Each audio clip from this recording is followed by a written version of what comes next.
Lastly আমরা চলে আসলাম part 3 তে। প্রথমে পার্ট 3 এর ওভারভিউটা দেখে নেই। এখানে মূলত কোয়েশ্চেন করা হবে অ্যাবস্ট্রাক্ট এবং জেনারেল টপিকস এর উপর।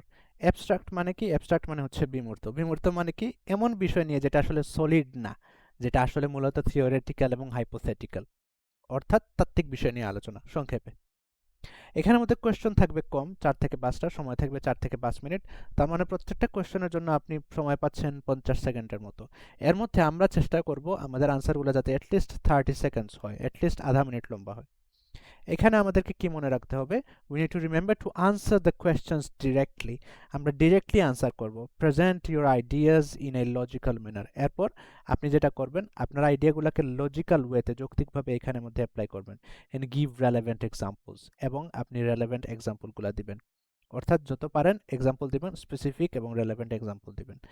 মনে রাখতে হবে যে স্পিকিং পার্ট 1-এ তারা দেখবে যে আপনার day to day conversation skills কেমন।